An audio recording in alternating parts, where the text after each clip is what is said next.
ఏం మల్లాది విష్ణు గారు ఇది కరెక్టేనా? మొత్తం అంతా విష్ణు హవా అంటున్నారు. ఇప్పుడు ఏకంగా ఉద్యోగాలు రావాలంటే కూడా ఈ లొకేషన్ కలవాలంటున్నారు. సంక్షిప్తంగా ఒక మాటలో చెప్పండి, సో దట్ 4-5 ఐటమ్స్ కవర్ చేసిన తర్వాత మెయిన్ ఐటెంలోకి వెళ్దాం, వీడియోలు కూడా చూద్దాం.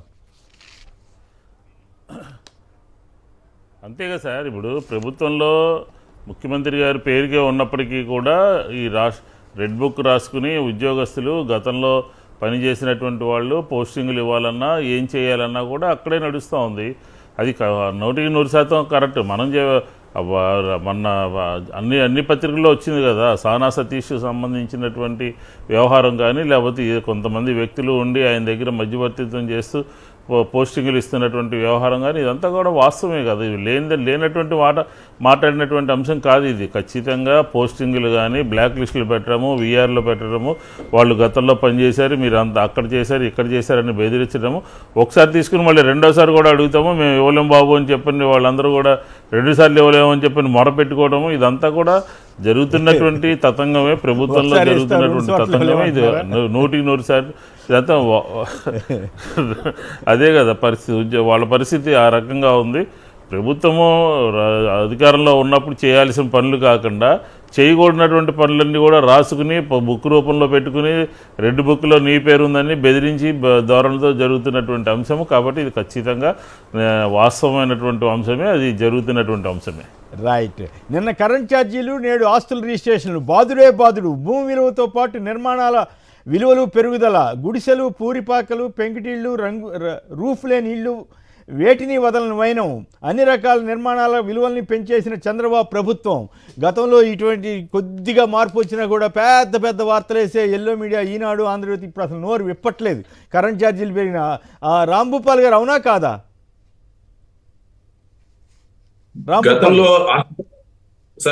గతంలో ఆస్తి పన్ను కొంత పెంచింది వైసీపీ ప్రభుత్వం. దాని మీద ప్రతిపక్షంలో ఉన్నటువంటి తెలుగుదేశం, జనసేన కూడా ఆందోళన చేసింది. మేము అధికారంలోకి వస్తే ఆస్తి పన్ను కాదు కదా, అసలు ఈ రకమైన రిజిస్ట్రేషన్ ఛార్జీలు ఏవి పెంచబడ్డాయి. మరి ఇప్పుడు ఏమైంది? రియల్ ఎస్టేట్ వ్యాపారం పూర్తిగా అడుగంటిపోయింది. స్పష్టంగా కనపడుతుంది, ఆదాయం లేదు గవర్నమెంట్ దగ్గర. ఎందుకని? రియల్ ఎస్టేట్ లో పెట్టుబడులు పెట్టడానికి ఎవరు సిద్ధపడ్డల్లా. ఒక ప్రాంతాన్నే కేంద్రీకరించిన తర్వాత మిగిలిన ప్రాంతాల్లో ఏ వ్యాపారాలు ఆగిపోతున్నాయి. దానితో పాటుగా ఇప్పుడు అదనంగా ఛార్జీలు పెంచడం అని అంటే ప్రజల మీద ఇంకా భారం. ఇప్పటికే 18,000 కోట్ల రూపాయలు పైగా విద్యుత్ ఛార్జీలు భారం పడింది. అదనంగా ఇప్పుడు మళ్ళీ రిజిస్ట్రేషన్ ఛార్జెస్ లేదా వాల్యూ ఆధారితంగా పన్ను పెంచడం అంటే 1,000 కోట్ల రూపాయలు భారాలు. మరి ప్రజలు ఈ భారాలు మోయడానికి సిద్ధపడతారా, లేదు ప్రభుత్వం ఇచ్చిన హామీలు అమలు చేయలేదు కాబట్టి తిరుగుబాటు సిద్ధమవుతారా, ప్రజలు తెలుసుకుంటారు. రైట్, బాగా చెప్పారు. కృష్ణరాజు గారు, లోకేష్ అంశం మీద మీరు కూడా సంక్షిప్తంగా మాట్లాడితే బాగుంటుంది, మీకు సమాచారం ఉంటుంది కదా. నేను ఒక మాట మాట్లాడిన తర్వాత విష్ణు గారు మాట్లాడండి దయచేసి మాట్లాడండి. ఏం లేదు సార్, ఇప్పుడు గతంలో ప్రజల యొక్క పరిశుభ్రత కోసం, శానిటేషన్కి సంబంధించినటువంటి అంశం కోసం కొంత చెత్త పన్ను అనేది కొద్దిగా నామినల్గా 30 రూపాయలు, 120 రూపాయలు మీరు కూడా వారి యొక్క శ్రేయస్సు కోసం, ఆరోగ్యం. విష్ణు గారు, మీరంతా కూడా వాళ్ళ ఎల్లో మీడియా రాసిన ట్రాప్లో పన్ను అని అంటున్నారు. అది పన్ను కానే కాదు, మెయింటెనెన్స్ ఛార్జెస్. అది కేవలం ఇప్పుడు హైదరాబాద్లో ఎప్పుడో 25 ఏళ్ళ నుంచి ప్రతి నెల పే చేస్తూనే ఉంటాం. చెత్త పన్ను కాదు అది, చెత్త అది కావాలని ఖాయం చేశారు, ఏదో పన్ను వేసినట్లు. చెత్త మెయింటెనెన్స్ ఛార్జ్ అది. అదే నేను పన్ను అన్నాను కానీ మీరే కాదు, అది చాలా నీట్గా ఉండేది. నేను మిమ్మల్ని తప్పుపట్టట్లా, జనరల్గా అది కాయిన్ అయిపోయింది.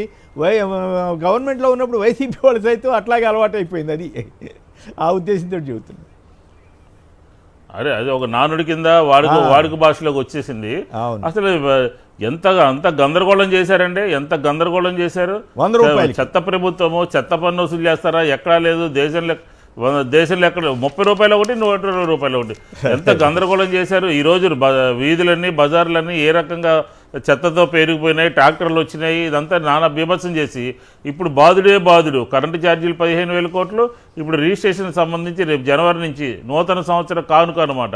ఒకటేమో దీపావళి కానుక, ఒకటేమో నూతన సంవత్సరం కానుక. ప్రజలకు బాగా అర్థమైందని అనుకుంటాను నేనైతే మాత్రం. ఎందుకంటే చిన్న విషయాల మీద పెద్ద రాద్ధాంతం చేసి పెద్ద భారాలు మోపుతున్నటువంటి ప్రభుత్వం ఇప్పుడు ప్రస్తుతం రాష్ట్రంలో ఒక మంచి ప్రభుత్వంగా చలామణి కాబోతోంది. రైట్, బాగా చెప్పారు. లోకేష్ ఇష్యూ మీద కృష్ణరాజు గారు సంక్షిప్తంగా మీరు కూడా మాట్లాడతారా? కేసరి గారు, లోకేష్ ఈ రోజున ఎన్డీఏ ప్రభుత్వంలో అధికారి అంటే టోటాలిటేరియన్ గవర్నమెంట్ ని నడుపుతున్న వ్యక్తిగా లోకేష్ మారారండి. ఆయన రెడ్ బుక్ రాజ్యాంగం ఏదైతే ఉందో దానిని ఇంప్లిమెంట్ చేయడానికి చంద్రబాబు నాయుడు గారు కూడా పూర్తిగా పర్మిషన్ ఇచ్చినట్టుగా ఉంది. మూడోది కొన్ని అంశాలకు సంబంధించి మీరేదో పద్ధతిగా మాట్లాడే కానీ పర్మిషన్ అవసరం అయిపోవాలి లోకేష్ గారికి. మొత్తం ఆయన కంట్రోల్లోనే నడుస్తుంటే చంద్రబాబు గారే చూడాల్సిన పరిస్థితి అంటున్నారు చాలా మంది. అదే సార్ నేను ఇప్పుడు చంద్రబాబు నాయుడు గారు కూడా కొన్ని అంశాలకు సంబంధించి ఆయన దగ్గరికి మాట్లాడడానికి వస్తే నాతో కాదు చంద్రబాబుతో మాట్లాడని చెప్పి ఆయనే స్వయంగా ఐఏఎస్ఎల్ని ఐపీఎస్ విదేశీ డెలిగేట్స్ ఎవరిని వస్తే వాళ్ళని కూడా లోకేష్ దగ్గరికి పంపించి వారితో ఆ అంశాలను ఖరారు చేయించే ప్రయత్నం చేస్తున్నట్లుగా తెలుస్తుంది. ఇప్పుడు ఆంధ్రప్రదేశ్ లో మాత్రం ఉంది. ఇది చంద్రబాబు నాయుడు మార్కు పాలన కాదు, ఇది లోకేష్ మార్కు పాలన. ఆ పాలనలో భాగంగానే మీరు నాకు చెప్పినట్టు ఇన్ఫ్లుయెన్స్ సంబంధించిన నిఘాలు లేదా ఇతరత్ర అన్ని కూడా జరుగుతున్నాయి. ఓకే రైట్, వాస్తవమే అని చెప్తున్నారు కృష్ణరాజు గారు కానీ మన మల్లాది విష్ణు గారు కానీ. ఎర్రచందనం సిరులు కురిపించేనా అంటూ పెద్ద వార్త వేశారు. గోడదాముల్లో 7,000 టన్నులకు పైగా నిల్వలు. అప్పట్లోనేమో ఎర్రచందనం నిల్వలన్నీ వెళ్ళిపోతున్నట్టుగా ప్రచారం చేశారు, అక్రమ రవాణా అవుతున్నట్టు ప్రచారం చేశారు. ఇప్పుడు తీరా చూస్తే 7,000 టన్నుల నిల్వ ఉందంట. మరి అప్పుడు అది జగన్ గారి టైంలో వచ్చిన నిల్వేనా కాదా, అది కూడా ఆలోచించాల్సిన అవసరం ఉంది. ఇక బీసీ సంఘానికి సంబంధించి చాలా సంచలనాత్మకమైనటువంటి ఇంగితం లేదా అంటూ మొన్న దిక్కుమాలిన దరిద్రపు కొట్టు వార్త రాసింది ఈనాడు పత్రిక. కేవలం ఒక కుల సంఘం, ఒక గౌతులచ్చన్న గారికి సంబంధించిన విగ్రహావిష్కరణకి వెళితేనే రాసినటువంటి పత్రిక ఇంగితం లేదా అంటూ వాళ్ళ తెలుగుదేశం వాళ్ళు అన్నారో లేదో కానీ వీళ్ళు హెడ్డింగ్ పెట్టి చాలా దుర్మార్గంగా బీసీ నాయకులను అరెస్ట్ చేసి అవమానించారు. ఇప్పుడు అనేక విషయాలు ప్రస్తావనకు వస్తున్నాయి. గతంలో రాజశేఖర రెడ్డి గారితో కలిసి చంద్రబాబు గారు గౌతులచ్చన్న ప్రోగ్రాంలో పాల్గొనడం కానీ, ఆ మాటకు వస్తే మోడీ గారిని బండబూతులు తీవ్రమైన దోషణలు విమర్శలు చేసి ఆ తర్వాత ఆయన దగ్గరికి వెళ్ళినటువంటి విషయం కానీ ఇవన్నీ ఇప్పుడు ప్రస్తావనకు వస్తున్నాయి. విష్ణు గారు చెప్పండి, మీ ఫ్రెండే కదా పార్థసారథి గారు, ఇప్పుడు మీతో మాట్లాడినా కూడా వాళ్ళు ఒప్పుకునేదట్లేరా ఏంటి అసలు? నిజంగా ఎంత అవమానం అండి. రెడ్డి గారు పార్టీలు మారినా ఒక ఆత్మాభిమానంతో ఆత్మగౌరవంతో ఆయన బతికాడు అనేది జనరల్గా ఎవరినైనా సరే ధిక్కరించే స్వభావం. మరి మంత్రి పార్థసారథి పార్టీ మారితే మారుండొచ్చు, మంత్రి పదవి సంపాదిస్తుండదు, కానీ ఇన్ని అవమానాలను ఎట్లా భరిస్తున్నాడు ఆయన టీడీపీలోకి వెళ్ళి? కేపీ రెడ్డి గారు కనుక ఇప్పుడు ఉన్నటువంటి పరిస్థితిని ఒకసారి ఆయన బతికున్నప్పుడు కనుక జరిగినట్టుంటే రాజీనామా తీసుకెళ్ళి మొహాన్ని కొట్టేవాడు. ఎందుకంటే ఆయన అసలు మామూలుగానే పెత్తందారి వ్యవస్థని లేకపోతే నియంత్రిత వ్యవస్థని ఈ రకమైనటువంటి ఆధిపత్య ధోరణి ఆయన అసలు ఇప్పుడు కూడా సహించేటటువంటి పరిస్థితి ఆయనకైతే ఆయన జీవితకాలం ఎక్కడ కూడా లేదు. అలాగే ఇప్పుడు కూడా చేసినటువంటి తప్పేంటి, ఆ రోజు కార్యక్రమ నిర్వాహకులు ఆ విగ్రహం పెట్టాలని శ్రమించి అన్ని రాజకీయ పార్టీలకు సంబంధించినటువంటి వాళ్ళని పెట్టారు. ఒకళ్ళు వస్తున్నట్టు ఒకళ్ళు తెలియకపోవచ్చు. సడన్గా అందరూ కూడా ఒక వేదిక మీదకో ఒక ప్లాట్ఫామ్ మీదకి చేరున్నటువంటి పరిస్థితి. ఎందుకంటే ఒక జైంట్ పర్సనాలిటీ ఆంధ్రప్రదేశ్లో అందరికీ కూడా ఆరాధ్య దైవమైనటువంటి వారిని ఒక విగ్రహావిష్కరణ కార్యక్రమంలో పాల్గొని ఎవరి పార్టీ లైన్ ఏంటి, ఎవరి మనుషుల యొక్క వ్యక్తిగత అభిప్రాయాలు ఏంటి అందరూ కూడా మాట్లాడేటటువంటి పరిస్థితి. దాని మీద ఏదో అక్కడ చంద్రబాబు నాయుడు గారిని ఇంటి దగ్గరికి వెళ్ళినటువంటి సందర్భంలో అది ఆ వ్యక్తిగత దోషణలు ఏమీ చేయలేదు. అక్కడ ప్రశ్నించడం కోసం జోగి రమేష్ వెళ్ళాడు. ఎందుకుని మీ చింతకాయల అయ్యన్న పాత్రుడు ఈ రకంగా మాట్లాడారు, మీరు ఎందుకు అదుపు చేయట్లేదని మాట్లాడినట్టుకి వెళ్ళినటువంటి సందర్భం. సరే వెళ్ళడం కూడా అక్కడ ఇంటి దగ్గర వెళ్ళడం కూడా దాన్ని తప్పు పట్టారు. అది సరే, అది వెళ్ళాలా లేదా అనేది వేరే విషయం. కానీ ఈ రకమైనటువంటి ధోరణితో ఆగమేఘాల మీద తప్పు జరిగిపోయినట్టుగా క్షమాపణలు కోరేటటువంటి పరిస్థితిని పార్టీలో తీసుకున్నారనంటే అది చాలా దుర్మార్గమైనటువంటి విషయం. బీసీల పట్ల ఆ పార్టీకి, ఆ పార్టీ అధిష్టానానికి ఉన్నటువంటి అభిప్రాయాన్ని క్లియర్ కట్గా తెలియజేస్తుంది. ఇదే కాదు, అంతకు ముందు కూడా యనమల రామకృష్ణుడు గారు పోర్టుకు సంబంధించినటువంటి కేవీ రావు గారి మీద ఒక ఉత్తరం రాస్తే దాని మీద కూడా ఒక బీసీ నేతని ఉసిగొల్పి మాట్లాడి కించపరిచే విధంగా మాట్లాడటం జరిగింది. చంద్రబాబు నాయుడు గారిని బహిరంగంగా తిట్టినటువంటి వాళ్ళని పార్టీలో చేర్చుకున్నారా లేదా, ఇప్పుడు చేర్చుకుంటున్నారా లేదా? బాలినేని శ్రీనివాసరెడ్డికి ఆయన అనుమతి ఇచ్చాడు, వాళ్ళ నానిని చేర్చుకోవాలనుకుంటున్నారు. అలా రకరకాలుగా విమర్శించిన వాళ్ళు, రకరకాలుగా తిట్టినటువంటి వాళ్ళు ఇప్పుడు మనం చూస్తూ ఉన్నాం, స్క్రీన్ మీద చూస్తూ ఉన్నాం, అపోజిషన్ లీడర్స్ కానీ ముఖ్యమంత్రులు కానీ రకరకాలుగా మాట్లాడుకుంటారు శాసనసభలో. బివి రాఘుల్ అదే గారు CPM కు CPM నాయకుడి నేత సంబంధించిన కూడా ఉన్నాడు. బివి రాఘుల్ గారు కూడా ఉన్నారు. అవును. అయితే అది నిలదీస్తారు, మాట్లాడతారు, విమర్శిస్తారు. అయితే విష్ణు గారు ఒక్క మాట ఇప్పుడే చెప్పండి సార్, పార్థసారథి చెప్పండి. గారు ట్వీట్ చేశారండి, నన్ను కావాలని ఇబ్బంది పెడుతున్నారు అని మాత్రం అన్నాడంట. మనస్ఫూర్తిగా పనిచేస్తున్నప్పటికి కూడా కావాలని ఇబ్బంది పెడుతున్నారు అన్నాడంట. మరి అంత ఇబ్బంది పెడుతున్నప్పుడు ఆయన గట్టిగా లెటర్ రాయటం ఏదైనా చేయాలిగా, ముందు అసలు క్షమాపణ చెప్పడమే తప్పు కదా ఆయన పార్థసారథి గారు కానీ లేకపోతే గౌత్ శిరీష గారు కానీ. అంటే అసలు ఇప్పుడు ఈ ప్రభుత్వము లేకపోతే ప్రభుత్వంలో ఉన్నటువంటి పెద్దలు కూడా ఈ రెండు పత్రికలు ఏమనుకుంటాయని వీళ్ళు బాధపడిపోతున్నారు. వాళ్ళు చెప్పినటువంటి డైరెక్షన్లో వెళ్తున్నారు. వాళ్ళు ఏం చెప్తారో వాళ్ళు ఏం చేస్తారని ఇది అవుతున్నారు. కాబట్టి ఖచ్చితంగా పార్థసారథి గారి ట్వీట్ అది ఆయన చిత్తశుద్ధితో పనిచేస్తా ఉన్నాడు. ఎందుకంటే ఆయనకి ఎమ్మెల్యే టికెట్ ఇచ్చారు, లేకపోతే మంత్రి ఇచ్చారు.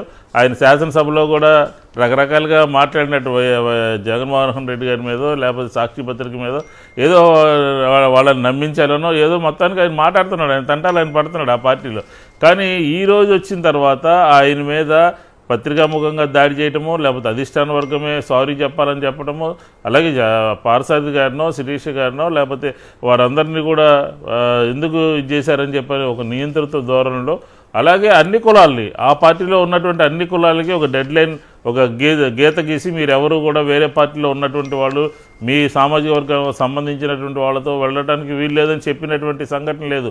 ఓన్లీ బడుగు బలహీన వర్గాలకు లీడర్లకు సంబంధించి మాత్రమే ఈ రకమైనటువంటి చర్యలు అనేవి సమాజం అంతా కూడా ఖండించాల్సిన ఉన్నది అని చెప్పచ్చు. ఎందుకంటే మనం ఇంకొక పాయింట్ అండి, ఎన్టీ రామారావు గారు అందరికీ సంబంధించిన నాయకుడి కింద అనుకుంటారు. సరే, ఎన్టీ రామారావు గారు తెలుగుదేశాన్ని దిచ్చాడు, ఏది ఆయన దించేసినప్పుడు చంద్రబాబు గారిని చాలా తీవ్రంగా దూషించారు.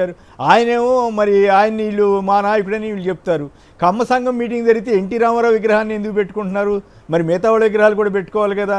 మరి అప్పుడు లేని తప్పు ఇప్పుడు గౌడ సంఘం మీటింగ్కి ఇప్పుడు తుమ్మల నాగేశ్వరరావు వీళ్ళంతా కాంగ్రెస్ వాళ్ళు కూడా ఎన్టీ రామారావు గారి ఫంక్షన్స్లో ఎందుకు పాల్గొంటున్నారు? లేదా కమ్మకుల సంఘం ఫంక్షన్స్లో తెలుగుదేశం అందరూ పాల్గొంటున్నారు కదా. అన్ని పార్టీల వాళ్ళు పాల్గొంటున్నారు, ఆ పార్టీ ఈ పార్టీలు లేకుండా. అట్లాగే కాపు సంఘంలో అన్ని పార్టీల వాళ్ళు పాల్గొంటున్నారు. కేవలం గౌడ సంఘం మీటింగ్కి వేరే పార్టీ వాళ్ళు వస్తే దాన్ని తప్పుపడుతున్న దుర్మార్గం కదా. దుర్మార్గం కాదు, మరీ దుర్మార్గం. ఇదేంటంటే ఒక చిన్న ఉదాహరణ చెప్తాను. వంగవీటి మోహన్ రంగారావు గారి హత్య జరిగింది తెలుగుదేశం ప్రభుత్వం ఉన్నప్పుడు. దాంట్లో అందరూ కూడా ఎదుర్కొంటున్నారు, ముద్దాయిలుగా ఎదుర్కొన్నారు, సిబిఐలో ఎదుర్కొన్నారు, ఆ పార్టీ ఎదుర్కొంది, రాజీనామాలు చేశారు, ప్రభుత్వం మారిపోయింది, అదంతా జరిగిందంతా తెలుగుదేశం. కానీ ఇప్పుడు అసలు వాళ్ళే ఆయనకు వారసులాగా దండలు వేసేస్తున్నారు ఎక్కడ పడితే అక్కడ. నాకు ఆశ్చర్యం వేస్తుంది అసలు ఏంటి, ఏ రకంగా తెలుగుదేశం తయారైపోయింది, ఏ రకంగా చంపినటువంటి వాళ్ళే ఎన్టీ రామారావు గారిని చంపి వాళ్ళే దండలేస్తున్నారు. వంగవీటి మోహన్ రంగారావు అని లేకుండా చేసింది వాళ్ళే దండలేస్తున్నారు. తెలుగుదేశం యొక్క పోకడేంటి అర్థం కావట్లేదు, వాళ్ళ యొక్క నైజం ఏంటి అర్థం కావట్లేదు. ఇప్పుడు మళ్ళీ వీళ్ళు బీసీలకు సంబంధించిన వాళ్ళ మీద ఒక రకమైనటువంటి హేయభావం, ఒక రకమైనటువంటి ఆధిపత్య ధోరణం ఆ పార్టీలో కొనసాగుతుందని చెప్పి అవన్నీ మీరు చెప్పిన చాలా ఇంగితంతో చేసినట్టు అనమాట. రైట్, రాంభూపాల్ గారు చెప్పండి సంక్షిప్తంగా మాటలు. అదేంటి అంటే వాళ్ళ పేట. అవును, కంప్లీట్ చేయండి. ఏం లేదు, వాళ్ళ అధికారం కోసం, ఓట్ల కోసం, లేకపోతే వాళ్ళ ఆధిపత్యం కోసం వాళ్ళు ఎలా కావాలంటే అలా వ్యవహరించవచ్చు. రైట్, రాంభూపాల్ గారు మీకేమనిపించింది ఈ రకంగా? మీరు గతంలో ఎప్పుడైనా చూసారు ఎంత ఘోరంగా, ఎంత ఉన్మాదంతో, లేదు కులానువాదం అనాలా, ఒట్టి ఉన్మాదం అనాలా, ఈ రకంగా చేయటాన్ని సంక్షిప్తంగా ఒక మాటలో చెప్పాలంటే మీరు ఏం చెప్తారు? ఒకటి సార్, ఇప్పుడు రాజకీయాల్లో ఏ పార్టీకి ఎవరు నచ్చితే ఏ పార్టీలోనైనా ఉండొచ్చు, కానీ ఇతర పార్టీల్లో ఉండే విలువల్ని, కొద్దిమంది వ్యక్తుల్ని గౌరవించడం, కలిసి మాట్లాడుకోవడం అనేది ప్రజాస్వామ్యంలో కనీసమైనటువంటి సాంప్రదాయం. దాన్ని ఎవరం తుంగలో దొక్కినా తప్పు. ఈ మధ్య సీతారాం యేచూరి గారు చనిపోయారు. సీతారాం యేచూరి గారి సంతాప సభలకు అన్ని పార్టీల నాయకులు పాల్గొన్నారు. వైసీపీ, టీడీపీ, కాంగ్రెస్, ఇతరులు, జనరల్ బీజేపీ నాయకులు కూడా సంతాపం వ్యక్తం చేసినారు. రాజ్నాథ్ కోవింద్, మన వాళ్ళ ఆల్ ఇండియా అధ్యక్షుడు నడ్డా గారే నేరుగా పోయి సంతాపం కూడా. అంత మాత్రాన ఏదో ఒకరికొకరు మాట్లాడుకోకూడదు అనేది ఎక్కడ అసలు ఆ పద్ధతి వస్తే ఇంకా ప్రజాస్వామ్యానికి అర్థమేముంది?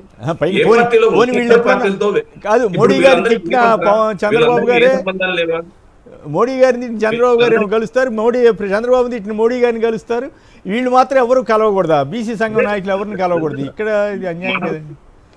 నాయకులకు ఒక న్యాయము, సెకండరీ లీడర్స్ కి ఇంకో న్యాయము, లేదా కొన్ని కులాలకు ఒక న్యాయము, ఇతర కులాలకు ఒక న్యాయం అనేటువంటి అభిప్రాయం రావడం అనేది అది మంచిది. ఏ రకంగా కూడా మంచిది కాదు. Correct. కాబట్టి కోరినటువంటి ఇతర పార్టీల్లో ఉండి విలువ కలిగిన వ్యక్తుల్ని చాలా మంది అభిమానిస్తుంటారు, లేదా వ్యక్తిగత సంబంధాలు ఉంటాయి, వాళ్ళు ఒక అభిప్రాయాలు ఎక్స్చేంజ్ చేసుకుంటారు. అట్లా చేసుకోవడం ద్వారానే అధికారంలో ఉండే వాళ్ళకి మరింత ఎక్కువ పని చేయడానికి వీలవుతుంది. ఏమనుకుంటున్నారని అర్థం చేసుకోవడానికి. రైట్. ఇక అసలే పాల్గొనకూడదు అనేది తప్పది. ఆయన క్షమాపణ చెప్పాల్సిన అవసరం లేదు, క్షమాపణ చెప్పించాల్సిన పని కూడా లేదు. మరి అది వాళ్ళ పార్టీ వ్యక్తిగత అయినా చెప్పించారు. ఇప్పుడు ఆయన బాధపడుతున్నాడు, నన్ను కావాలని టార్గెట్ చేస్తున్నారని ఆయన రామకృష్ణ యాదవ్ గారు మన అంబటి రామకృష్ణ యాదవ్ గారు కాంగ్రెస్ పార్టీ ప్రధాన కార్యదర్శి వారు సంక్షిప్తంగా రియాక్ట్ అవుతారు. రామకృష్ణ గారు సార్, గుడ్ మార్నింగ్ సార్. పెద్దలకి నమస్కారం. మరి వాళ్ళ సారథి గారి ద్వారా ఏదైతే క్షమాపణ చెప్పించారో దానికి నాకున్న ఇన్ఫర్మేషన్, నాకుతో చర్చించిన వారి వరకు సారథి గారి క్షమాపణ చెప్పడం అనేది దాదాపుగా రాష్ట్రంలో ఉన్న బీసీలందరూ కూడా చాలా బాధను వ్యక్తం చేస్తా ఉన్నారు. పాయింట్ నెంబర్ 1, ఎందుకు ఇంత టార్గెటెడ్ గా సారథి గారిని చేస్తున్నారు అనేది కూడా క్వశ్చన్ చేస్తా ఉన్నారు. అట్లే శిరీష్ గారు కూడా, శిరీష్ గారు చరిత్ర అంతా టీడీపీయే, బట్ శిరీష్ గారిని ఆ రకంగా టార్గెట్. మీరు చూస్తే ములాయం సింగ్ గారు చనిపోయిన తర్వాత సంతాప్ సభ పెడితే దానికి శిరీష్ గారు వచ్చారు, సారథి గారు ఆ రోజు వైసీపీలో ఉన్నారు, సారథి గారు వచ్చారు, కాంగ్రెస్ పార్టీ నుంచి రఘువీరారెడ్డి గారు వచ్చారు, యనమల రామకృష్ణ గారు వచ్చారు, అన్ని పార్టీలో వాళ్ళు వచ్చారు సార్ ఆ రోజు. ఆ రోజు అధికారంలో ఉన్న వాళ్ళు కానీ లేకపోతే ఎవరు కూడా ఆ రోజు అభ్యంతరం చెప్పలా. అవును. సో అటువంటి తరుణంలో ఇవాళ మీరు ఇంకొకటి గుర్తు చేసుకుంటే సార్, అప్పుడు కేపీ రెడ్డి గారు, ఉపేంద్ర గారు వీళ్ళందరూ తెలుగుదేశం నుంచి కాంగ్రెస్ పార్టీలో పార్టీ మారడం జరిగింది. ఆ తరుణంలో రెడ్డి గారిని ఒక్కళ్ళనే టార్గెట్ చేసింది సార్ తెలుగుదేశం పార్టీ. రెడ్డి గారిని ఒక్కళ్ళనే టార్గెట్ చేసింది. ఢిల్లీ నుంచి జీటీ ఎక్స్ప్రెస్ లో విజయవాడ రైల్వే స్టేషన్ లో జగన్ ఆయన పైన దాడికి కూడా ఒక ప్లాన్ చేసినప్పుడు మేము అక్కడ విజయవాడలో ఉన్నప్పుడు జాగ్రత్తగా రెడ్డి గారిని మళ్ళీ కంకిపాడు అవతల దాటిచ్చి మచిలీపట్నం పంపించడం జరిగింది. అంటే అదే క్రమంలో ఉపేంద్ర గారు కూడా పార్టీ మారారు కదా, ఉపేంద్ర గారిని మాత్రం ఏం మాట్లాడలేదు, రెడ్డి గారిని టార్గెట్ చేసే పరిస్థితి చేయటం అనేది టీడీపీ యొక్క ద్వంద్వ ప్రమాణాలు ఏంటి అనేది మీకు చెప్పడం కోసం, వారి యొక్క ఆలోచన మార్చుకోవాలని తెలియజేయడం కోసం చేయడం జరిగింది. నిజమే. అప్పట్లో రెడ్డి గారి మీద ఎక్కువ ఆరోపణలు చేశారు. పవర్ విద్యుత్ సబ్స్టేషన్ కాంట్రాక్ట్లో ఉండే కదా, వాటన్నింటినీ ప్రస్తావిస్తూ ఆయన మీద ఎక్కువ ఆరోపణలు అయితే చేశారు. మీరు అన్నట్టు ఉపేంద్ర గారి జోలికి మళ్ళీ పెద్దగా వెళ్ళినట్లేరు. రైట్. సంక్షిప్తంగా మీరు కూడా ఏమైనా మాట్లాడతారా? కృష్ణరాజు గారు, పార్థసారథి గారు మీకు బాగానే తెలుసుంటారు కదా, ఆయన ఇట్లా అవమానించడం, ఆయన కూడా తను టార్గెట్ చేశారని బాధపడటం, మరి ఈ పరిస్థితి ఎట్లా ఉంటుంది? పురుషు పార్థసారథి గారు అలాగే గౌతు శిరీష్ గారు, వారి ఇద్దరి వైఖరి అంటే వారు సరెండర్ అవటం, మోకరిల్లటం, తెలుగుదేశం పార్టీ అధినేతల ముందు క్షమాపణ చెప్పడం, ఇవన్నీ చూస్తూ ఉంటుంటే సర్దార్ గౌతు లచ్చన్న అనే అందరి వ్యక్తి, అందరితో కలుపుకొని ఉన్న వ్యక్తి, ఆయన ఆత్మ అయితే ఖచ్చితంగా క్షోభిస్తూ ఉంటుందండి. ఎందుకంటే బీసీలకు ఇటువంటి అన్యాయం ఎక్కడా జరగలేదు. ఒక బీసీ నాయకుడిని గౌరవించే హక్కు, అధికారం, బాధ్యత అందరి బీసీలకు ఉంటుంది, అందరి గౌడ కమిటీకి ఉంటుంది. అక్కడ దానిని ఆపడం, మీరు ఎందుకు వెళ్ళారని చెప్పి చెప్పడం అంటే ఒక కులానికి చెందిన అహంకారం అయితే, మిగతా వారికి సంబంధించి ఒక కుల వివక్షగా దీన్ని మనం భావించవలసి వస్తుంది. ఇదే మీకు వాళ్ళు ఏం చెప్తారంటే, ఈ వైసీపీ నాయకుడు చంద్రబాబు నాయుడు గారి ఇంటి మీద రాళ్లు వేశారని చెప్పి అన్నారండి. ఓకే, వేసే ప్రయత్నం చేశారంట. అయితే రాయపాటి సాంబశివరావు తనయుడు చంద్రబాబు నాయుడు ఫోటోను నేలకేసి కొడితే మరి రాయపాటి సాంబశివరావు అయినా క్షమాపణ చెప్పారా? చెప్పించే ప్రయత్నం చేశారా? అంటే ఏంటి వివక్ష ఏంటి అంటే, ఏంటంటే తెలుగుదేశం పార్టీ నాయకత్వంలో ఒక ఇంటాలరెన్స్ అనేది బాగా పెరిగిపోతుందండి. ఈ ఇంటాలరెన్స్ అనేది పెరిగిపోవడం కాకుండా వీళ్ళు ఒక అభద్రతా భావం కూడా పెరుగుతోంది. ఇవన్నీ కూడా ఒక రాజకీయ పార్టీకి ఉండవలసిన లక్షణాలు అయితే ఖచ్చితంగా కాదు కేసీఆర్ గారు. రైట్. ఇక మరికొన్ని వార్తా విశేషాలు చూద్దాం. ఉన్నత విద్యలో గాడి తప్పిన ప్రణాళికలు, ప్రవేశ పరీక్షల కన్వీనర్ల నియామకాల్లో జాప్యం, ఉపకులపతుల దరఖాస్తులు ఇంకా పెండింగ్లోనే. 6 నెలలుగా ఉన్నత విద్యా మండలికి చైర్మన్ లేరు. ఇది బిల్డప్ బాబాయిలు అప్పుడప్పుడు ఇటువంటివి కూడా రాయకపోతే బాగోదని చెప్పి రాస్తున్నట్టున్నారు. ఈ పరిస్థితి 6 నెలలుగా అంటే కూటమి ప్రభుత్వం ఎంత దయనీయంగా ఉందని చెప్పడానికి ఎందుకంటే పెద్ద ఉదాహరణ అవసరం లేదేమో. 70,000 కోట్లతోటి జలజీవన్ మిషన్ పనులు చేస్తామని పవన్ కళ్యాణ్ గారు చెబుతున్నారు. ఈయన వచ్చిన తర్వాత, ఈ కూటమి ప్రభుత్వం వచ్చిన తర్వాత అన్ని వేల కోట్లు లక్షల కోట్లలోనే స్కీములు చెబుతున్నారు. కానీ మరి ఉన్న సూపర్ 6 హామీలకు సంబంధించి మాత్రం ఒక మాట మాట్లాడట్లేదు. ఇక ఏపీలో మళ్లీ మొదలైన విధ్వంసకాండ. చిత్తూరు జిల్లా కుప్పం నియోజకవర్గంలో గుడిపల్లి మండలం పీబీవాడ సచివాలయం వద్ద వైసీపీ నేతల పేర్లున్న శిలాఫలకాలను ధ్వంసం చేసిన టీడీపీ గుండాలు. నేను నిన్ననే నాకు అత్యవసర పని నుండి కొన్ని విజయవాడ దగ్గర కొన్ని పల్లెటూళ్ళకి వెళ్తే వెళ్ళిన ప్రతి పల్లెటూళ్ళలో కూడా సచివాలయ భవనం అట్లాగే ఇతరత్ర భవనాలు కనిపించాయి. వాటిని ఆ రకంగా చేస్తే అది అభివృద్ధి కాదన్నారు. అది ఇప్పుడు వాటిని విధ్వంసం చేస్తే అభివృద్ధి అంటున్నారు. చూడండి, కుప్పంలో జరుగుతున్నటువంటి విధ్వంసం కాండ ఆ రకంగా ఒక బిల్డింగ్ని పాడు చేయొచ్చా? దుర్మార్గం కదా, అవునా కాదా? రాంభూపాల్ గారు, కుప్పంలో జరిగిన దాని మీద సంక్షిప్తంగా ఒక మాటలో మీరు ఏమంటారు? ఇట్లా ఎన్ని విధ్వంసాలకు పాల్పడుతున్నారు? ఆ బిల్డింగ్లు కట్టడం తప్పు అంటారా? సార్ ఒకటి సార్, ఇక్కడ ఎవరిదైనా ప్రభుత్వ సొమ్ము, అది ఈ పార్టీ ఆ పార్టీ పెడితే అది ప్రభుత్వ సొమ్ము, ప్రజల సొమ్ము. అల్టిమేట్ గా ప్రజల సొమ్మును అధికారం వచ్చింది దాన్ని సంరక్షించడానికి, అభివృద్ధి చేయడానికి. కానీ దానికి విరుద్ధంగా ప్రజల సొమ్మును ధ్వంసం చేసే చర్య ఏ పార్టీ ఏ ప్రభుత్వం చేసినా అది ప్రజల్ని అవమానించినట్లు, ప్రజల్ని మరింత ఇబ్బందులకు గురి చేసినట్టు. మీ సొంత ఆస్తులా? లేదు, వాళ్ళ సొంత ఆస్తులకు సంబంధించిన ఏదైనా తగాదాలు ఉంటే అవి తేల్చుకోవచ్చు. కానీ ప్రభుత్వ ఆస్తులు పగలగొట్టడం లేదా ఆ శిలాఫలకాల పేరుతో అక్కడ విధ్వంసాన్ని చేసి, అంటే ఇక ప్రజలు రానివారు ఆఫీసుల దగ్గరికి. ప్రజలు ఏదైనా సమస్యలు వస్తే అది ప్రభుత్వ ఆస్తి కాబట్టి ప్రజలు పోతున్నారు. కానీ అక్కడ ఒక పార్టీది మాత్రమే ఎవరు అధికారంలో ఉంటే వాళ్ళ పేర్లు శిలాఫలకం మీద రాసుకుంటారు. అంత సత్సంప్రదాయం ఏం లేదు మన రాష్ట్రంలో. ఇది ప్రభుత్వ ఆస్తి కాబట్టి మా పేర్లు వద్దు అనే అంత పరిస్థితి ఏం లేదు ఎక్కడైనా. ఈవెన్ ప్రారంభ రోజుల నుంచైనా ప్రతి శిలాఫలకము ప్రారంభ సందర్భంగానో పునాది సందర్భంగానో వేయడం అనేది ఒక ఆనవాయితీగా ఉంది. పోనీ మేము గవర్నమెంట్ లోకి వచ్చినారు ఇప్పుడు తెలుగుదేశం వాళ్ళు, మీరు శిలాఫలకాలు పెట్టరా? ఒకవేళ పెడితే రేపు గవర్నమెంట్ మారితే మళ్ళీ ఇదే పద్ధతే కదా అవతల వచ్చే వాళ్ళు చేసేది. దీనివల్ల ఏం ఉపయోగం? కాబట్టి ఇది సరైనది కాదు సార్. రైట్. కాకినాడ పోర్టులో నౌక ఒక్కటే, కానీ తెరపైకి వచ్చిన సందేహాలు 16 కంపెనీలువి. ఈ సందేహాలపై విచారణ చేస్తే సీజ్ ద షిప్ అని జనం అంటారని భయమా నారా చంద్రబాబు నాయుడు, పవన్ కళ్యాణ్ అంటూ ఒక ఆసక్తికరమైన వార్త వచ్చింది. దాని ప్రకారం 12 కంపెనీల్లో అసలు తనిఖీలే చేయలేదట. మరి అవి ఎందుకు చేయలేదో ఏం పాడో తెలియదు. కానీ ఇక మరి కొద్దిగా 1-2 తెలంగాణ వార్తలు, ఇంట్రెస్టింగ్ వార్తలు కూడా ఉన్నాయి. అదానీ ప్రధాని దేశ పరువు తీశారు. చలో రాజ్భవన్ కార్యక్రమంలో ముఖ్యమంత్రి రేవంత్ రెడ్డి అదానీని కాపాడేందుకు మోడీ ప్రయత్నిస్తున్నారు. రాజ్భవన్ సమీపంలో రోడ్డుపై బైఠాయించి నిరసన. అది పరిస్థితి. మరి ఇప్పుడు చంద్రబాబు గారు ఇంటి దగ్గరికి వెళ్ళారని చెప్పే జోగి రమేష్ మీద చాలా తీవ్రమైనటువంటి ఆరోపణలు, దాడి చేశారు. అసలు దాడి కాదు, రాళ్ళు కాదు, వెళ్ళి అక్కడ నుంచున్నాడు, ఆయన వెనక్కి పంపించేశారు, వచ్చేశారు. నాకు తెలిసినంత వరకు అది. కానీ ఇప్పుడు ఏకంగా రాజ్భవన్కే ఒక సీఎం వెళ్తే ఇప్పుడు రాజ్భవన్ మీద దాడి చేసినట్లా. మరి ఏంటో ఈ తేడా మరి అర్థం కావట్లేదు.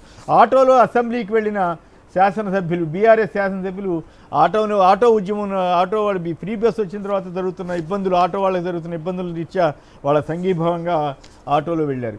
కాళేశ్వరం నిర్ణయం కేసీఆర్ హరీష్ రావులదే. పీసీ ఘోష్ కమిషన్ ముందు మాజీ సీఎస్ ఎస్కే జోషి.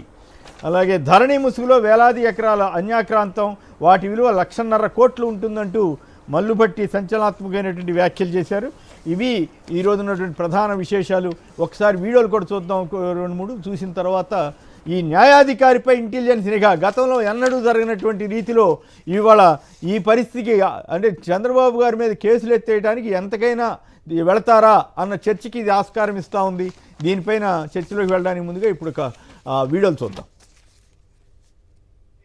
చంద్రబాబు అధికారంలోకి వచ్చిన తర్వాత ఒక పథకం ప్రకారం తన మీద ఏదైతే కేసులు గతంలో నమోదయ్యాయో వాటన్నిటిని నిర్వీర్యం చేసేటువంటి ప్రయత్నానికి శ్రీకారం చుట్టి వాటన్నిటి నుంచి తప్పించుకునేదానికి ఈరోజు ఆ కేసుల్లో ఎక్కడ శిక్ష పడుతుందో కాబట్టి ఆధారాలన్నీ కూడా ఏదో ఒక విధంగా వాటిల్ని రూపుమాపి ఏదో ఒక విధంగా దాని నుంచి తప్పించుకోవాలనేటువంటి ఒక ప్రయత్నం చేసేటువంటి పరిస్థితి. దీనికోసం ఎల్లో మీడియాను వాడడం, ఎవరైతే ఆనాడు విచారణ అధికారులు ఉన్నారో వాళ్ళ మీద లేనిపోయినటువంటి నిందలు మోపడం, చెయ్యనటువంటి తప్పులని ఏదో రకరకాలైనటువంటి తప్పులు చేశారని చెప్పి వాళ్ళ మీద ఫిర్యాదులతో వాళ్ళ ఆత్మస్థైర్యాన్ని నైతికంగా దెబ్బతీసేటువంటి ప్రయత్నం చేయడం, రకరకాలైనటువంటి కుట్రలు కుతంత్రాలకి ఈరోజు చంద్రబాబు నాయుడు గారి ప్రభుత్వం మార్గాన్వేషణ చేస్తుంది. దానిలో భాగంగా స్కిల్ స్కామ్తో సహా అనేక రకాలైనటువంటి స్కామ్లు, మనం చెప్పినటువంటి అసైన్డ్ భూములు కుంభకోణం కానీ, ఇన్నర్ రింగ్ రోడ్డుకి సంబంధించినటువంటి అలైన్మెంట్ చేంజ్ చేయడం కానీ, వీటన్నిటితో పాటు మార్గదర్శి, దాని పెద్ద స్కామ్, మార్గదర్శి లాంటి స్కామ్లు, ఇవన్నీ కూడా. అక్కడి నుంచి ఈడీ, ఇన్కమ్ ట్యాక్స్, సిబిఐ దాడులు పర్వాలేదు, నేను భయపడను. ఒక్కసారి నిర్ణయం చేసిన తర్వాత నరేంద్ర మోడీని ఢిల్లీ నుంచి గుజరాత్ పంపించే వరకు వదిలిపెట్టనని మరొకసారి మీ అందరికీ హామీ ఇస్తున్నా. నేను అడుగుతున్నా, యశోదాబేన్ భర్త ఈ నరేంద్ర మోడీ అవునా కాదా తమ్ముళ్ళు అని మిమ్మల్ని అడుగుతున్నా. నేను సభ్యత ఉన్న నాయకుడిని. ఒక పక్క కుట్రలు కుతంత్రాలు, ఇంకో పక్క పవన్ కళ్యాణ్ నమ్ముకుంటే అత్తారింటికి పోతారు తప్ప ఎక్కడికి పోలేదు. 2 రోజులు మొత్తం మంత్రివర్గంతో సహా మొదటగా వచ్చి చివరిగా వెళ్ళే వ్యక్తి నాలంటోడు ముందు వెళ్ళిపోవచ్చు, కానీ ముఖ్యమంత్రి గారు మొదటిగా వచ్చి ఆఖరి వరకు ఎన్నిసార్లు మెచ్చుకున్నా సరిపోదు. ఆయన అపారమైన అనుభవం, ఒక రెవెన్యూ మంత్రిగా, ఒక ఫైనాన్స్ మంత్రిగా ఆయన చేసుకెళ్లే విధానం చూస్తుంటే నాలాంటి వాడికి నేర్చుకోవడానికి ఒకవైపు ముఖ్యమంత్రి గారు, ఇటువైపు ప్రజలు ఒకే దారా అని తెలిసేది అత్తారిల్లు. నన్ను నమ్ముకుంటే మీ క్యారియర్ బ్రహ్మాండమైన క్యారియర్ గా తయారు చేసే అంటే తెలుగుదేశం నాయకులు నా మీద ఎన్ని వెటకారాలు నాకు తెలుసు కదా. వాళ్ళు ఎంత స్థాయికి వెళ్ళిపోయారంటే కొంతమంది, వాడు మేము ఉంచుకున్నాను వాడు పడుంటాడు ఇట్లా అంటే నా మీద మాటలు, మేము ఉంచుకున్నాను వాడు పడుంటాడు ఇట్లా అంటే నా మీద మాటలు. రైట్, ఇప్పుడు ఎవరికి ఇంగితం ఉందో ఏం పాడు అసలు అంత అయోమయం జగన్నాథం లాగా ఉంది. రైట్, ఇక చంద్రబాబు గారికి మీద నమోదైన కేసులు ఈ ఎత్తేయడానికి రకరకాల ప్రయత్నాలు చేస్తున్నారా? వాటన్నింటిని నీరుగార్చడానికి ప్రయత్నాలు చేస్తున్నారా? ఏకంగా న్యాయాధికారిపై ఇంటెలిజెన్స్ నిఘానా? గతంలో జగన్ గారి పాలనలో ఒక తప్పుడు వార్త రాసింది ఒక ఎల్లో మీడియా పత్రిక. ఏమని? ఏకంగా హైకోర్టు జడ్జీల మీద నిఘా పెట్టేశారని చెప్పి దాని మీద పెద్ద సంచలనం అయింది. నిజమా ఒట్టిదాని? అప్పట్లో ఉన్న గౌరవ న్యాయస్థానం వారు ఏకంగా అసలు సిబిఐ ఎంక్వైరీ అన్నారు. మరి తర్వాత అప్పుడు జడ్జీలు కూడా ఎవరు కంప్లైంట్ కూడా చేయలేదు, అయినప్పుడు కూడా సిబిఐ ఎంక్వైరీ అన్నారు. వాళ్ళని అడగల, కనీసం వార్త వేసినటువంటి పత్రిక వాళ్ళని అడగల. మరి ఆ పరిస్థితి నుంచి ఇప్పుడు యాక్చువల్గా డైరెక్ట్గా ఒక జడ్జి గారే అడిగారు, అయ్యా ఏమిటి నిఘా ఎందుకు పెడుతున్నారని అడిగినట్లుగా సాక్షిలో చాలా ప్రముఖంగా వచ్చింది. మిగతా ఎట్లా రాయరనుకోండి, ఈనాడు, ఆంధ్రజ్యోతి ఇవన్నీ. మరి ఈ పరిస్థితి అంటే చంద్రబాబు గారి కేసుల్ని ఎత్తేయొచ్చా? మరి గతంలో చీఫ్ మినిస్టర్గా ఉన్న లాలూ ప్రసాద్ యాదవ్, అలాగే ఓంప్రకాష్ చౌతాలా, ఇలా చాలామంది అనేక కేసులు ఎదుర్కొన్నారు. కొందరు శిక్ష పడ్డారు. జయలలిత, వీళ్ళందరూ, కరుణానిధి గారు జైలుకి వెళ్ళి వచ్చారు. ఇవన్నీ జరిగినాయి. కానీ అయినప్పుడు కూడా ఈ రకంగా కేసులు నీరుగారు చేసే అవకాశం ఎంత మేరకు ఉంటుంది, ఏం కదా? కృష్ణరాజు గారు. చంద్రబాబు నాయుడు గారి కేసులకు సంబంధించి ఆయన అధికారంలోకి వచ్చిన దగ్గర నుంచి ఆయన ప్రధానంగా ఆ కేసుల నుంచి ఎలా తప్పించుకోవాలని చెప్పి చూస్తున్నారు. దాంట్లో భాగంగానే ఆయన అనేక అవమానాలు వచ్చినప్పటికీ కూడా కేంద్రంలో బీజేపీ ప్రభుత్వం కూడా సఖ్యతగా ఉన్నారు. ఎందుకంటే మళ్ళీ ఈడీ అనేది ఇక్కడ ఎంటర్ అయింది కాబట్టి మళ్ళీ వాళ్ళు ఇబ్బంది పెడతారని చెప్పి. అంటే కృష్ణరాజు గారు ఒక చిన్న కామెంట్, ఆయన ఢిల్లీ నుంచి గుజరాత్కు పంపించేస్తానని చంద్రబాబు గారు ఇందాక అన్నట్టు విన్నాం కదా. ఆయన ఢిల్లీ నుంచి గుజరాత్కు పంపించలేదు, కానీ విజయవాడ నుంచి ఈయన గుజరాత్ వెళ్ళినట్టున్నారు. Correct sir. అది ఇక్కడ అంటే ఆ ఈడీ నుంచి కూడా ఇబ్బంది లేకుండా ఉంటుందని చెప్పి చాలా ముందు చూపుతో చంద్రబాబు నాయుడు గారు ఇవన్నీ చేస్తున్నారండి.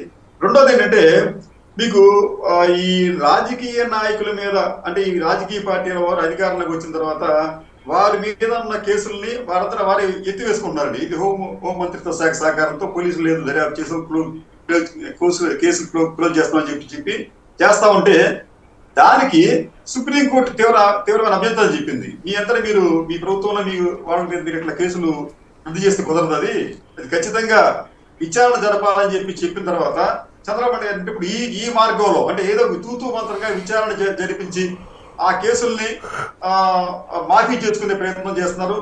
దానిలో భాగంగా ఏంటంటే మీరు జడ్జి గురించి కూడా మీరు ఇంతకు ప్రస్తావించారు. ఇక్కడ ఆంధ్రప్రదేశ్కి వచ్చినప్పటికీ ఎందుకో కానీ ఈసారి చంద్రబాబు నాయుడు గారు ప్రభుత్వం ఎంతో ఏదో భయంగా ఉన్నట్టు కనిపిస్తుంది. ప్రతిదీ కూడా వాళ్ళు ఆ భూతత్వంలో చూడటం, భయపడటం, తర్వాత ఇట్లా భయం ఉన్న వాళ్ళు ఏం చేస్తారంటే అణచివేతలకు మార్గం చేస్తారండి. దాంట్లో భాగంగా అణచివేతలు చేయడం ఇవన్నీ చూస్తూ ఉంటే చంద్రబాబు నాయుడు గారు ఖచ్చితంగా ఇటువంటి పనులు చేసిన ఆశ్చర్యపోనక్కరలేదు. ఎందుకంటే మీకు ఇంకో విషయం కూడా గమనించండి, జడ్జెస్ మీద ఇంటెలిజెన్స్ నిఘా అనేది చాలా తీవ్రమైన విషయం.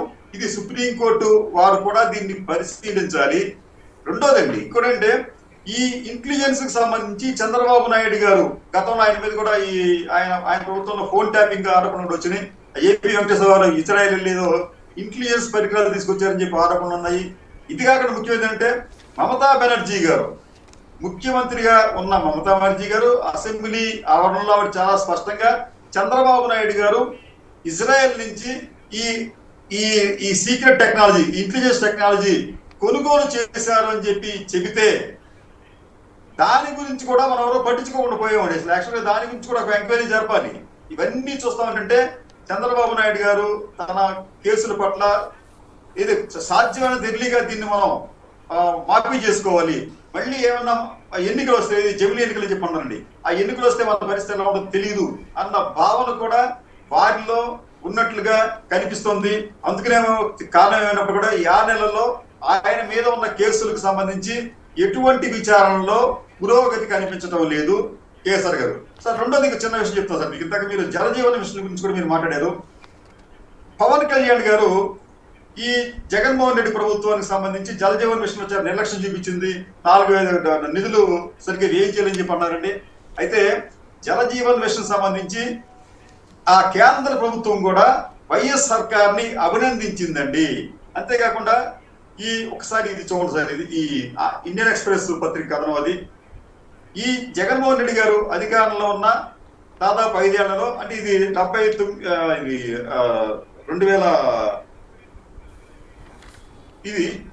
ఇది స్టార్ట్ చేసిన తర్వాత అండి దాదాపు 40 లక్షల మంచినీటి కుళాయిలు ఆంధ్రప్రదేశ్ లో ఇచ్చారండి. ఇది ఒక రికార్డ్ ఆ రోజుల్లో. అంతేకాకుండా మీకు ఈ జలజీవన మిషన్ సంబంధించి విశాఖపట్నం, కోనసీమ, కడప జిల్లాలు ఈ 3 కూడా టాప్ 10 జిల్లాల్లో ఉన్నట్టుగా ఆ రోజున కేంద్ర ప్రభుత్వం ప్రకటిస్తూ ఆంధ్రప్రదేశ్ కు ప్రశంసా పత్రాలు కూడా ఇచ్చిందండి.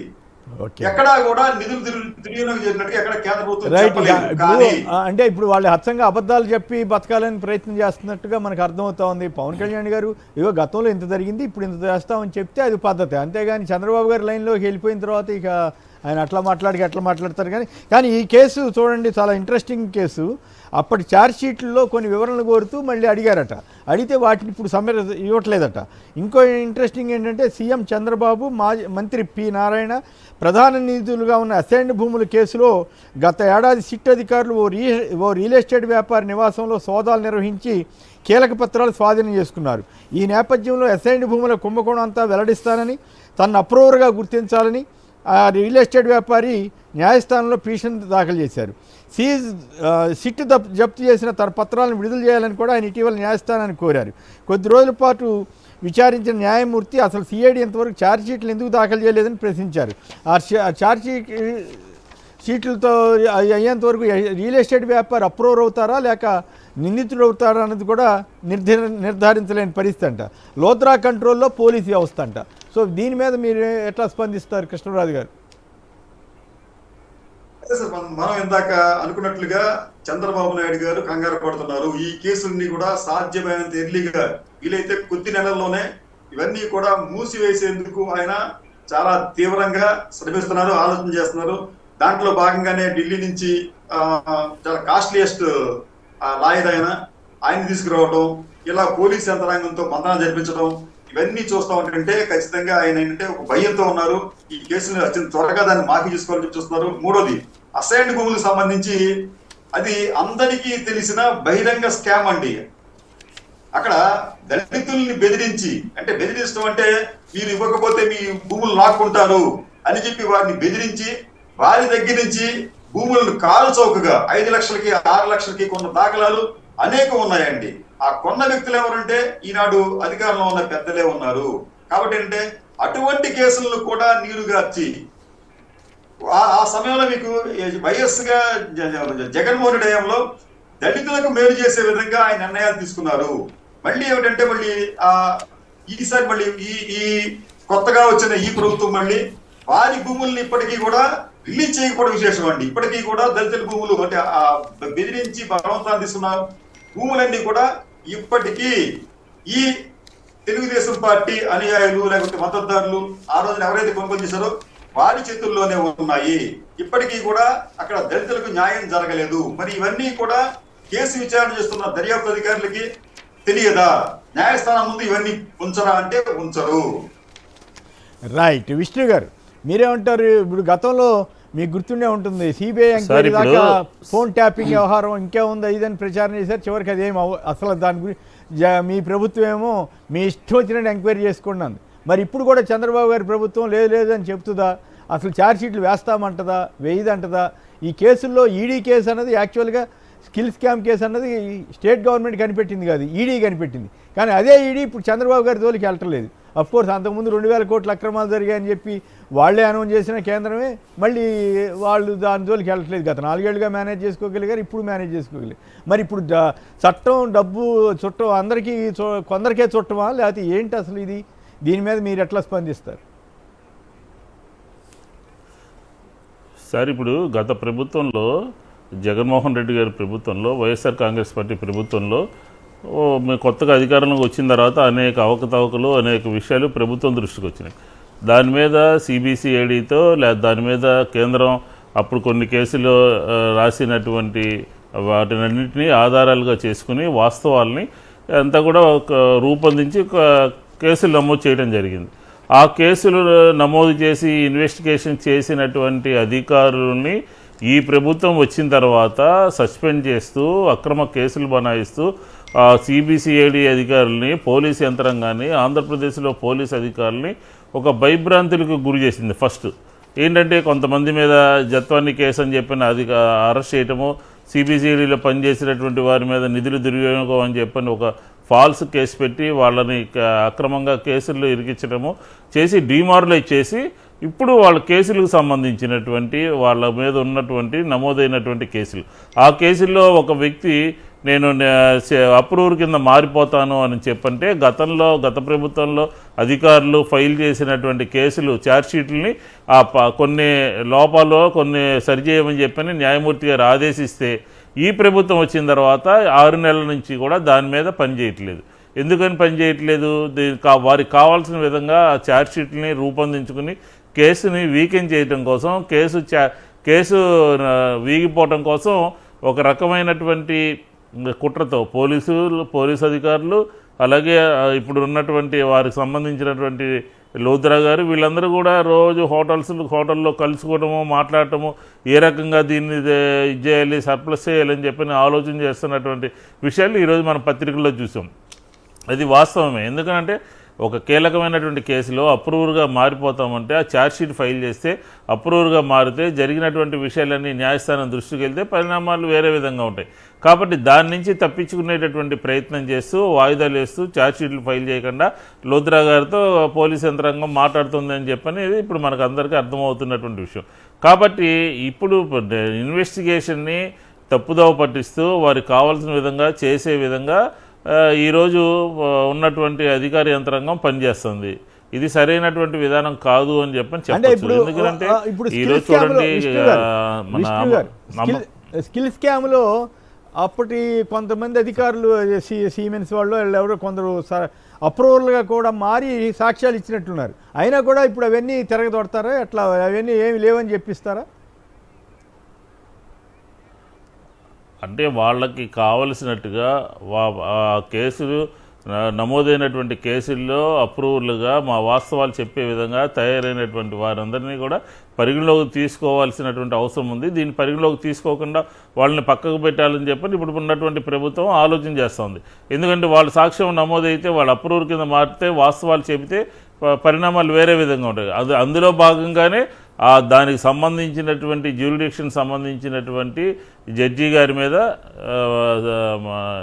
ఇదేంటి టెలిఫోన్ ట్రాపింగ్ సంబంధించినటువంటిదో లేకపోతే నిఘా పెట్టి ఇంటెలిజెన్స్ నిఘా పెట్టి ఎవరు కలుస్తున్నారు, ఎవరు వెళ్తున్నారు, ఎవరు వస్తున్నారు, ఎవరు పోతున్నారు అని చెప్పడం నిఘా పెట్టి దానికి సంబంధించినటువంటి ఒక రకమైనటువంటి ఇది క్రియేట్ చేయడం కోసం చేసినట్టుగా మనకు అర్థమవుతుంది. దాన్ని జడ్జి గారే క్వశ్చన్ చేశారు. అది వాళ్ళ పత్రికలో వచ్చింది. అది కూడా కాకుండా ఈ మధ్య 2-3 రోజుల క్రితము హోమ్ సెక్రటరీ గారు కూడా ఒక ఆర్డర్ ఇష్యూ చేశారు. హోమ్ సెక్రటరీ గారి పర్మిషన్తో ఉన్నటువంటి ఫోన్ల మీద కూడా ట్రాప్ చేయడం కోసం వారు అనుమతి తీసుకుని ట్రాప్ చేసే విధంగా కూడా ఒకటి ఆర్డర్ ఇచ్చినట్టుగా నేను చూశాను. కాబట్టి ఇదంతా ఏంటంటే ఎవరు వ్యతిరేకంగా ఉన్నారు, ఎవరు ప్రభుత్వానికి వ్యతిరేకంగా మాట్లాడుతున్నారు, ఏం చేస్తున్నారు, ఎక్కడెక్కడ ఏం జరుగుతుందని చెప్పి పూర్తిగా సమగ్రంగా పోలీస్ కంట్రోల్లోకి తీసుకునే విధంగా ఈరోజు చూడండి, ఆంధ్రప్రదేశ్లో చేయాల్సినటువంటి పనులు ఒక అభివృద్ధి చేస్తే మా ఆలోచనలతో సచివాలయం కడితే దాన్ని పగలగొట్టాలని చూస్తారా, లేకపోతే అనంతపురంలో కిడ్నాప్ చేస్తారా, లేకపోతే ఒక జడ్జి గారి ఇంటి ముందు ఇంటెలిజెన్స్ వాళ్ళని పెడతారా? ఒక ఆంధ్రప్రదేశ్లో ఏం జరుగుతుంది? ఆంధ్రప్రదేశ్లో జరుగుతున్నటువంటిది ప్రభుత్వము ప్రజలని పరిపాలించాలి, అంతే తప్ప ప్రభుత్వము అధికార దుర్వినియోగం చేసి రకరకాలుగా దౌర్జన్యం చేస్తూ రకరకాలుగా చేసేటటువంటి కార్యక్రమం ఈరోజు కొనసాగుతోంది. ఈరోజు 6 నెలలుగా జరుగుతుంది, అయినా కానీ ఇంకా కొనసాగిస్తూ ఉన్నారు. ఒక విద్యార్థి నాయకుడిని కిడ్నాప్ చేస్తారు, ఒక అభివృద్ధి చేసినటువంటి శిలాఫలకాన్ని పాల్గొడతారు, ఇంకో చోటేమో ఇంకో రకంగా చేస్తారు. ఈ రకమైనటువంటి పోకడలు ఆంధ్రప్రదేశ్లో రోజు రోజు కూడా పెరిగిపోతూ ఉన్నాయి. ప్రజలు ఏమనుకున్నా సరే ప్రజలకు ఇచ్చినటువంటి మాట జగన్మోహన్ రెడ్డి గారిని అధికారంలోంచి దించాలి, దానికి ఎన్ని రకాలైనటువంటి అబద్ధాలు ఆడాలో, ఎన్ని రకాలైనటువంటి మోసాలు చేయాలో, ఎన్ని రకాలుగా జగన్మోహన్ రెడ్డి గారి వ్యక్తిత్వం మీద దుష్ప్రచారం చేయాలో అవన్నీ కూడా చేసేసి అధికారంలోకి వచ్చిన తర్వాత ఈరోజు వెబ్సైట్లోంచి తీసేద్దామా, లేకపోతే ఇచ్చినటువంటి హామీలను అమలు చేయకుండా పక్కన పెట్టేద్దామా, లేకపోతే మా గత ప్రభుత్వం మీద తోసేద్దామా అని చెప్పినటువంటి సిచ్యుయేషన్ ఈరోజు ఆంధ్రప్రదేశ్లో కళ్ళ కట్టినట్టుగా కనబడుతోంది. ప్రజలందరికీ కూడా అర్థమైంది. ఈరోజు ప్రజలందరూ కూడా గత ప్రభుత్వం ఏంటి, ఈ ప్రభుత్వం ఏంటి, ఎన్నికల ముందు చెప్పినటువంటి మాటలు ఏంటి అని అర్థమైంది. కాబట్టి దీన్ని మనం అందరూ కూడా తీవ్రంగా ఖండించాల్సినటువంటి అవసరం ఉన్నది.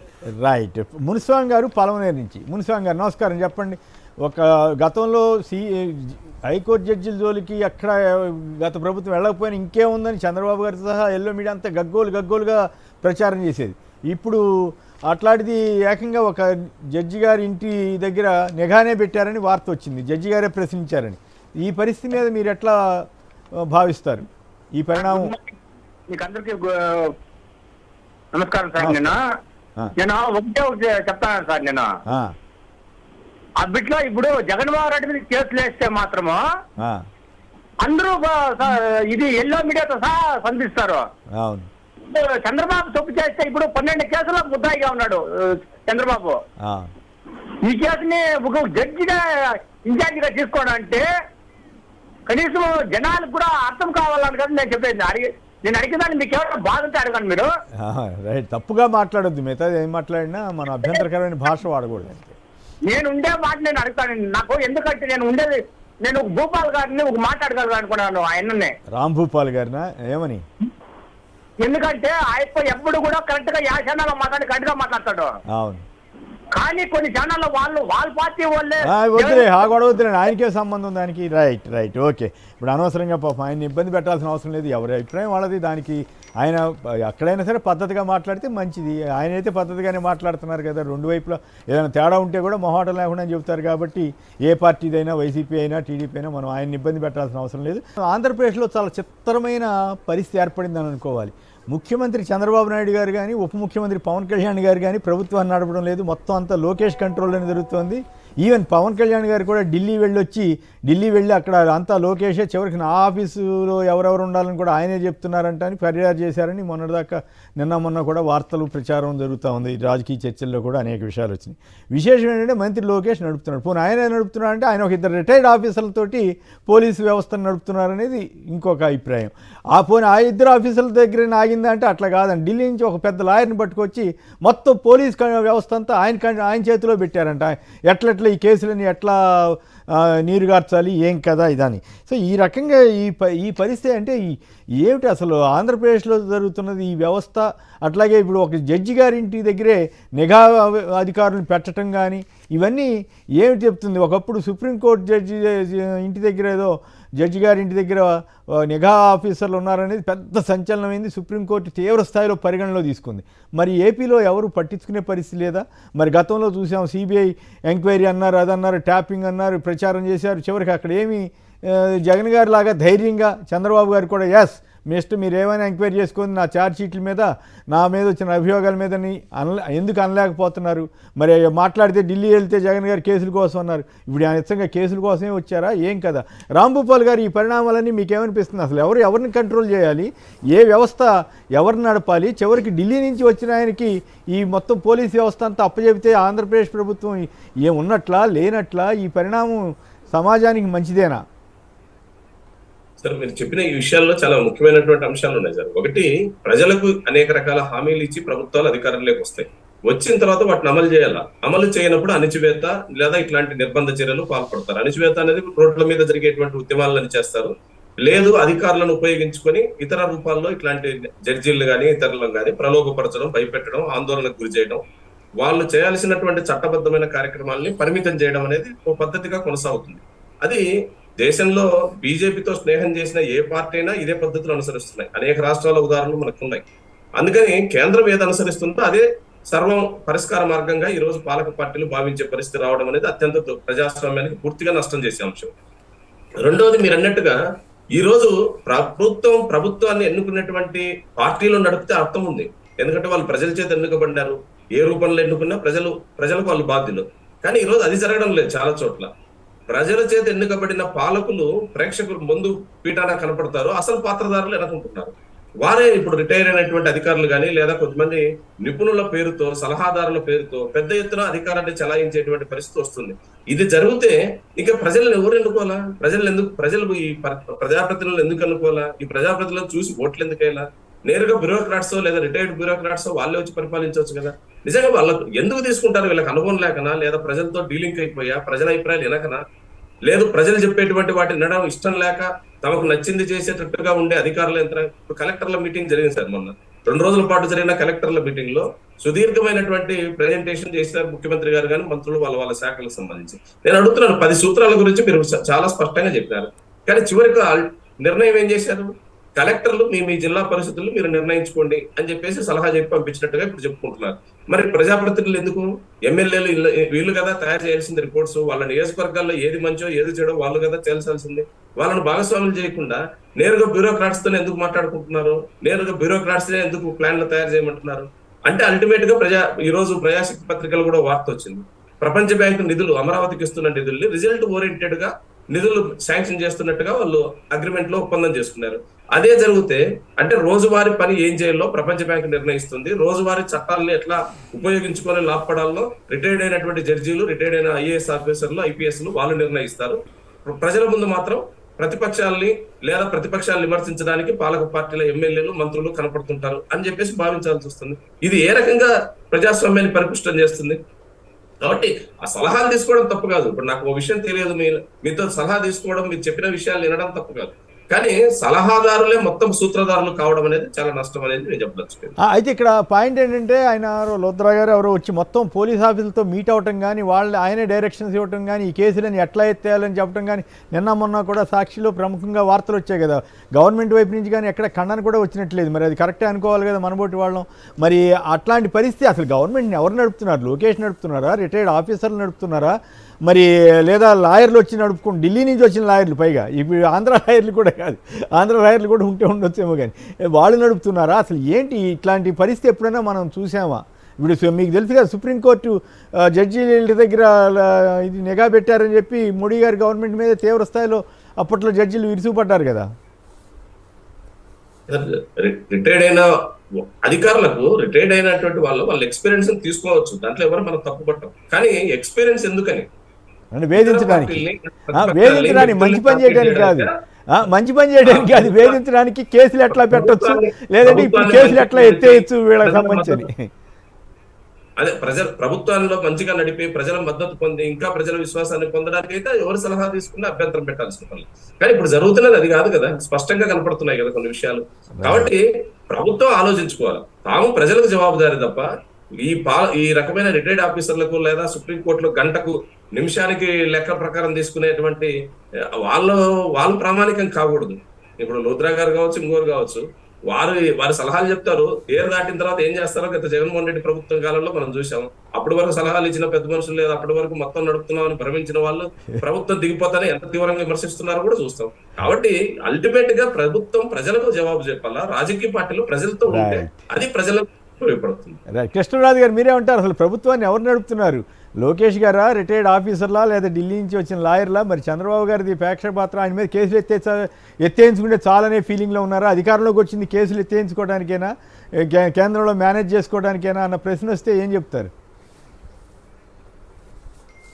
ఖచ్చితంగా అండి. చంద్రబాబు నాయుడు గారి ఇన్నర్ ఫీలింగ్ ఏమిటంటే, మనం ముందు ఈ కేసు నుంచి బయటపడాలి, తర్వాత అధికారం ఎట్లా ఉంటుందో తెలియదు, ఏం జరుగుతుందో తెలియదు అని చెప్పి ఒక భావన. రెండోది, ప్రస్తుతం ఆంధ్రప్రదేశ్ లో నుండి ఒక నిగూఢ రాజ్యం అనేది ఉంది.